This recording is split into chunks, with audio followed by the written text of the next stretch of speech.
আসসালামু আলাইকুম রহমতুল্লাহ। আলহামদুলিল্লাহ রবিল আলমিন আল্লাকিবাতুল মুত্তাকিন ওয়াসসালাতু ওয়াসসালামু আলা রাসূলিল কারীম ওয়া আলা আলিহি ওয়া সাহবিহি আজমাইন। আউযু বিল্লাহি মিনাশ শাইতানির রাজিম। বিসমিল্লাহির রহমানির রহিম। ওয়াল তাকুম মিনকুম উম্মাতুন ইয়াদউনা ইলাল খায়রি ওয়া ইয়ামুরুনা বিল মা'রুফ ওয়া ইয়ানহাউনা আনিল মুনকার ওয়া উলাইকা হুমুল মুফলিহুন। আন আবি হুরায়রা রাদিয়াল্লাহু তাআলা আন্না নবী সাল্লাল্লাহু আলাইহি সাল্লাম ক্বালা মা বা'সাল্লাহু নাবিয়ান ইল্লা রাল গানাম ফাকালা সাহাবহু ওয়া আনতা ফাকালা নাম কুনতু আরাহা আলা করা রিতা লে আহলি মাক্কা আরাহুল বুখারী। দেশ এবং বিদেশ অবস্থানরত মুসলিম ভাই বোনেরা, প্রশংসা সবটুকু আল্লাহ পাক রব্বুল আলামিন, যার অশেষ মেহেরবানিতে প্রচণ্ড গরমকে উপেক্ষা করে আজকে আমরা অনলাইনে আপনাদের সামনে যুক্ত হয়েছি। যে আল্লাহ এই কাজে আমাদের সহযোগিতা করেছেন সে আল্লাহ প্রশংসা করে বলছে আলহামদুলিল্লাহ। লাখো কোটি দরুদ ও তাসলিমাত বর্ষিত হোক বিশ্ব মানবতার মুক্তির দূত নবী মুহাম্মদ রাসূলুল্লাহ সাল্লাল্লাহু আলাইহি সাল্লামের উপরে। আপনারা জানেন আজকে 1 মে 2024 শ্রমিক দিবস। শ্রমিক দিবসের মূল প্রতিপাদ্য বিষয় কী কারণে শ্রমিক দিবস বলা হয়, আন্তর্জাতিক শ্রমিক দিবস কেন বলা হয় আপনারা জানেন। 1886 সালে মার্কিন যুক্তরাষ্ট্রের শিকাগো শহরের হে মার্কেটের শ্রমিকরা 8 ঘন্টা শ্রমের দাবিতে তারা একটা আন্দোলন করে। এই আন্দোলন করতে গিয়ে অনেকে আহত হয়, বিশেষ করে 11 জন ভাই শহীদ হন। তাদের এই শাহাদাতের নজরানা পেশের কারণে গোটা বিশ্বের প্রায় বর্তমানে 80টি দেশ এই দিবসটি 1 মে পালন করে। তবে মার্কিন যুক্তরাষ্ট্র এবং জাপান এটি পালন করে না। আপনারা জানেন দিন এবং রাত্রে 24 ঘন্টার মধ্যে আগে 16 ঘন্টা 18 ঘন্টা 20 ঘন্টা পর্যন্ত ডিউটি পালন করতে হতো। শ্রমিকদের জন্য এটা বার্ডেন হয়ে পড়তো। এই জন্য শ্রমিকরা জীবন মরণকে সামনে রেখে, জীবনকে বাজি রেখে 1886 সালের শিকাগো শহরে হে মার্কেটের শ্রমিকরা একটা গণ আন্দোলনের গড়ে তোলে। এই আন্দোলন করতে গিয়ে অনেকেই পঙ্গুত্ব বরণ করলেন, 11 জন ভাই শাহাদাত বরণ করলেন। কিন্তু তাদের আন্দোলনের ফলশ্রুতিতে আজকে সে একটা শ্রম নীতি ঘোষিত হয়েছে। তবে এই শ্রম নীতি মূল শ্রম নীতি নয়। এই শ্রম নীতি দ্বারা শ্রমিকদের এখনও কোনো শান্তি ফিরে আসে নাই। শ্রমিকদের শান্তি ফিরে আনতে হলে ইসলামী শ্রম নীতি ঘোষণা করতে হবে। আল্লাহ পাক রব্বুল আলামিন কোরআনুল কারীমের সূরা আলে ইমরান, কোরআনুল কারীমের 3 নম্বর সূরা আলে ইমরানের 103 নম্বর আয়াতে আল্লাহ পাক রব্বুল আলামিন বলছেন, 104 নম্বর আয়াতে আল্লাহ পাক রব্বুল আলামিন বলছেন ওয়াল তাকুম মিনকুম উম্মাতুন ইয়াদুনা ইলাল খায়র। তোমাদের মধ্যে এমন একটি জাতি থাকা দরকার, এমন একটি দল থাকা দরকার, এমন একটি পার্টি থাকা দরকার যাদের কর্মসূচি 3টি। 1 ইয়াদউনা ইলাল খায়র, তারা মানুষকে কল্যাণের দিকে ডাকবে। 2 ওয়া ইয়ামুরুনা বিল মারুফ, সৎ কাজের আদেশ দেবে। 3 ওয়া ইয়ানহাউনা আনিল মুনকার, অসৎ কাজে বাধা দেবে। আল্লাহ বলছেন ওয়া উলাইকা হুমুল মুফলিহুন, যেই পার্টির লোকেরা, যে জাতির লোকেরা, যে দলের লোকেরা 3টি কাজ করবে, 3 দফা কর্মসূচি পালন করবে, মানুষকে কল্যাণের দিকে ডাকবে, ভালো কাজের আদেশ দিবে, অসৎ কাজে বাধা দিবে, আমার আল্লাহ বলছেন ওয়া উলাইকা হুমুল মুফলিহুন, তাদেরকে আমি আল্লাহ পাক রব্বুল আলামিন আমার আসমান থেকে আমি তাদের সফল কাম ঘোষণা করে দিলাম।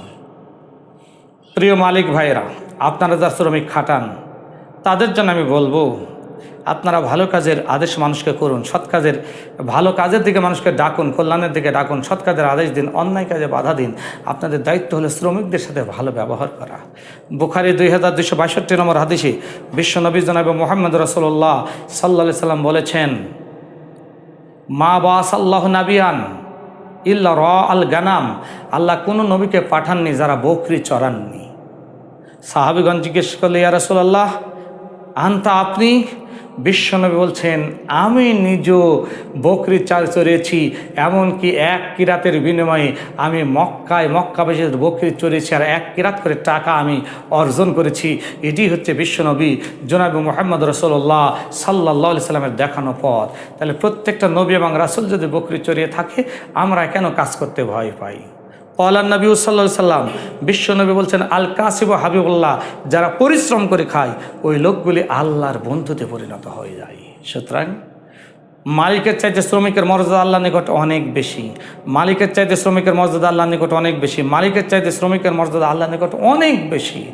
আল্লাহ নবী বললেন শ্রমিকরা হলো আল্লাহর বন্ধু, মালিকদেরকে আল্লাহর বন্ধুর ব্যাপারে বিশ্ব নবী জনাব মুহাম্মদ রাসূলুল্লাহ সাল্লাল্লাহু আলাইহি সাল্লাম বলেননি। তিরমিজি, আমরা যদি দেখি তিরমিজিতে 1945 নম্বর সিরিয়াল হযরত আবু যার গিফারি রাদিয়াল্লাহু তাআলা থেকে বর্ণিত হাদিস, তিনি বলেন ক্বালা রাসূলুল্লাহ আন আবি যার রাদিয়াল্লাহু তাআলা ক্বালা রাসূলুল্লাহ সাল্লাল্লাহু আলাইহি সাল্লাম, হযরত আবু যার থেকে বর্ণিত, তিনি বলেন বিশ্বনবী জনাব মুহাম্মদ রাসূলুল্লাহ সাল্লাল্লাহু আলাইহি ওয়াসাল্লাম বলছেন ইখওয়ানুকুম জাআলাহুমুল্লাহু ফিতয়াতুন তাহতা আইদিকুম, হে রাসূল আপনি বলে দিন তারা হলো তোমাদের ভাই, যারা তোমাদের অধীনস্থ, যারা তোমাদের দাস, যারা তোমাদের দাসী। ফামান কান আখুহু তাহাতা ইয়াদিহি ফালিউতিমহু মিন তামিহি, তোমাদের অধীনস্থ তাদেরকে করাত করে দেওয়া হয়েছে, তাদেরকে ভাইয়ের মতো মনে করো। তোমরা যা খাবে তাদেরকে তা খেতে দিবে, তোমরা যা পড়বে তাদেরকে যা তা পড়তে দিবে, তোমরা যে কাজ করবে তোমরা তাদের কাজে সহযোগিতা করবে, তাদেরকে কখনো কাঠিন্যতা আরোপ করবে না, তাদের প্রতি জুলুম করবে না, তাদের প্রতি সহৃদয় ভালো হবে। এটাই বিশ্বনবী জনাবে মুহাম্মদ রাসূলুল্লাহ সাল্লাল্লাহু আলাইহি সাল্লাম আমাদেরকে নির্দেশ দিয়েছেন। তাহলে মালিক ভাইদের উদাত্ত আহ্বান জানাবো, আপনারা শ্রমিকদের দিকে দেখবেন, তাদের খাবারের ব্যাপারে কি বেতন দিলে তাদের খাবার ভালো করবে সেদিকে দেখবেন, কি বেতন দিলে তাদের পরনটা পোশাকটা ভালো হবে সেদিকে দেখবেন, কি বেতন দিলে তারা খুশি হবে সেরকম বেতন দেওয়ার চেষ্টা করবেন। এটাই বিশ্বনবী জনাবে মুহাম্মদ রাসূলুল্লাহ সাল্লাল্লাহু আলাইহি সাল্লামের শেখানো পথ। এরপরে বিশ্বনবী শ্রমিকদের ব্যাপারে বলেছেন যে যারা শ্রমিক মিশকাত শরীফের মধ্যে বিশ্বনবী জনাবে মুহাম্মদ রাসূলুল্লাহ সাল্লাল্লাহু আলাইহি ওয়াসাল্লাম 4991 নম্বর সিরিয়াল আল্লাহ পাক রব্বুল আলামিন নবী এখানে বলেন যে শ্রমিকদের ব্যাপারে, শ্রমিকদের ঘাম শুকানোর পূর্বে, গায়ের ঘাম শুকানোর পূর্বেই তাদের বেতন, তাদের পারিশ্রমিক পরিশোধ করে দিতে হবে। আর আল্লাহ রাসূল এখানে আরেকটি কথা বলেছেন, যারা মালিক তাদের জন্য তাদের উচিত হবে যারা শ্রমিক তাদের পেট পুরে খাবারের ব্যবস্থা করে। ওই ব্যক্তি কখনো পূর্ণ মুমিন হতে পারে না। যেই ব্যক্তি নিজে পেট পুরে খায় কিন্তু তার প্রতিবেশী অভুক্ত থাকে, ওই ব্যক্তি কখনো পূর্ণ মুমিন হতে পারে না। তাহলে মালিক পেট পুরে খায়, শ্রমিক যদি অভুক্ত থাকে ওই ব্যক্তি কখনো পূর্ণ মুমিন হতে পারে না। এই জন্য পূর্ণ মুমিন হওয়ার জন্য উচিত হবে যারা মালিক পক্ষ তাদের শ্রমিকদের দিকে একটু দেখা, তারা কিভাবে খায়, তারা কি পরে, তাদের অভাব অনটন আছে কি না, এদিকে ভালোভাবে লক্ষ্য করাই হচ্ছে মালিকদের দায়িত্ব। শ্রমজীবী মানুষের সকল অপরাধ ক্ষমা করতে হবে। বিশ্বনবী জনাবে মুহাম্মদ রাসূলুল্লাহ সাল্লাল্লাহু আলাইহি ওয়াসাল্লামের কাছে একজন সাহাবী এসে বলছেন, ইয়া রাসূলুল্লাহ, আমার কামলা, আমার খাদেম আমার কাছে ভুল করেছে, আমি কি করব? রাসূল চুপ থাকলেন। দ্বিতীয়বার জিজ্ঞেস করলেন, ইয়া রাসূলুল্লাহ, আমার শ্রমিক, আমার কামলা, আমার খাদেম আমার কাছে ভুল করেছেন, আমি কি করব? নবী চুপ করে থাকলেন। তৃতীয়বার আবার জিজ্ঞেস করলেন, নবী চুপ করে থাকলেন। চতুর্থবার যখন জিজ্ঞেস করলেন, বিশ্বনবী বলেন ৭০ বার যদি তোমার শ্রমিক, তোমার খাদেম তোমার কাছে ভুল করে ৭০ বার তুমি তাকে ক্ষমা করবে। এই হাদিস থেকে বোঝা যাচ্ছে মালিক শ্রমিককে ৭০ বার ক্ষমা করতে পারবেন, রাগ করা যাবে না, শ্রমিককে ক্ষমা করতে হবে। এটাই হচ্ছে বিশ্বনবী জনাবে মুহাম্মদ রাসূলুল্লাহ সাল্লাল্লাহু আলাইহি সাল্লামের দেখানো পথ। এটাও তিরমিজি এবং বুখারী উভয় হাদিসেই বিশ্বনবী মুহাম্মদ রাসূলুল্লাহ সাল্লাল্লাহু আলাইহি সাল্লাম বলেছেন। শ্রমজীবী মানুষের জন্য মহাবিজয়ের শুভ সংবাদ আল্লাহ পাক রব্বুল আলামিন নবী মুহাম্মদ রাসূলুল্লাহ সাল্লাল্লাহু আলাইহি সাল্লাম দিয়েছেন। যারা শ্রমজীবী মানুষ, ওই লোকগুলি হাসতে হাসতে জান্নাতে চলে যাবে। আল্লাহ পাক রব্বুল আলামিন নবী শাফাত করে তাদের জান্নাতে নিয়ে চলে যাবেন। শুধু কি তাই, আল্লাহ নবী বলছেন যারা শ্রমজীবী মানুষ, যারা দরিদ্র মানুষ, ওই লোকগুলি ধনী মানুষের 500 বছর আগে জান্নাতে চলে যাবে। আর এক হাদিসে বলেছে 40 খাইফ আগে জান্নাতে চলে যাবে। আর এক হাদিসে বলা হয়েছে, আল ইমরান বিন হুসাইন রাদিয়াল্লাহু তাআলা কল রাসূলুল্লাহ সাল্লাল্লাহু আলাইহি ওয়াসাল্লাম উত্তিলাত ফিল জান্নাত ফারাইতু আকসার আহলিল ফুকারাই ওয়া উত্তিলাত ফিন নার ফারাইতু আকসার আহলিল নিসাই রাহুল বুখারী। আল্লাহ নবী বলেন, আমি মিরাজের রজনীতে জান্নাতে ওকে মেরে দেখলাম যতগুলো জান্নাতি অধিকাংশই গরিব মানুষ আর গরিব মানুষ। তাহলে ধনীদের 500 বছর আগে গরিবরা জান্নাতে যাবে, শ্রমজীবীরা মালিকদের 500 বছর আগে জান্নাতে যাবে। ও মালিক ভাইরা, আপনাদের আকুল আহ্বান জানাবো, আপনাদের 500 বছর আগে শ্রমিক মানুষেরা যে জান্নাতে যেতে পারে, তাহলে আপনাদের জান্নাতে যাওয়া উচিত। এই জন্য শ্রমজীবীদের প্রতি আপনি সহিদাবান হয়ে যান, আপনি করুণাশীল হয়ে যান, আপনি শ্রমজীবীদের প্রতি আপনি দয়াশীল হয়ে যান, তাহলে আল্লাহ আপনার প্রতি দয়াশীল হবে। একটি ঘটনা বলে আমি আজকে সংক্ষিপ্ত আলোচনা শেষ করতে চাই। হযরত ওমর ফারুক রাদিয়াল্লাহু তাআলা আনহু উটের পিঠে চড়ে একজন ভৃত্যকে নিয়ে যাচ্ছিলেন, অর্ধেক রাস্তা আল্লাহ নবীর সাহেব ওমর ফারুক ওটের পিঠে থাকতেন আর রশি টেনে নিয়ে যেতেন ভিত্তু, আর অর্ধেক রাস্তা ওই ভিত্তুকে শ্রমিককে উঠের পিঠে চড়িয়ে দিয়ে আল্লাহ নবী সাহেব ওমর ফারুক আমিরুল মুমিনিন খলিফাতুল মুসলিমিন, অর্ধেক পৃথিবীর শাসনকর্তা, তিনি নিজেই সেই উঠের লাগাম, উঠের রশি ধরে নিয়ে যেতেন।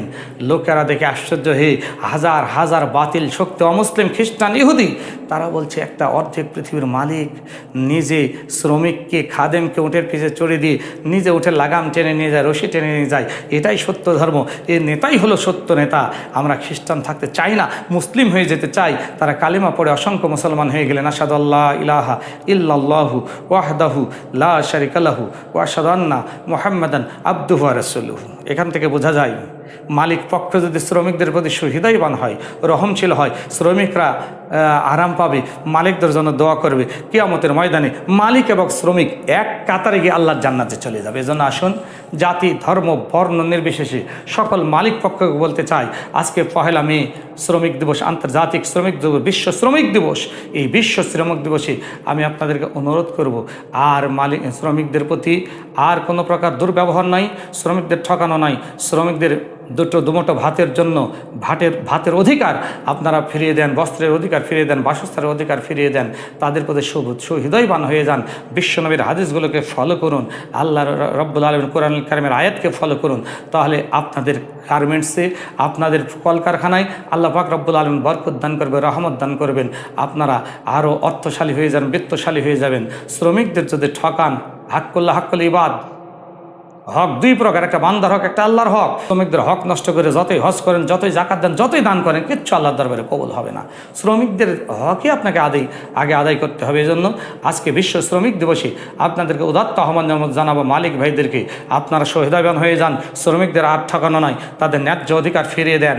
আর শ্রমিক ভাইদেরকে বলবো, আপনারাও শ্রমে ফাঁকি দিবেন না, আপনারাও মালিকদের কাজ করতে এসেছেন, মালিকরা যে কাজ করলে সন্তুষ্ট, আপনারা সেই কাজ করার চেষ্টা করুন, আপনার নিজ দায়িত্ব আপনারা পালন করার চেষ্টা করুন।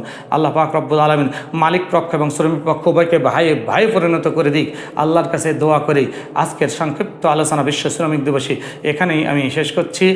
সুবহানাকাল্লাহুম্মা ওয়া বিহামদিকা আশহাদু আল্লা ইলাহা ইল্লা আনতা আস্তাগফিরুকা ওয়া আতুবু ইলাইক। আসসালামু আলাইকুম ওয়া রাহমাতুল্লাহি ওয়া বারাকাতুহু।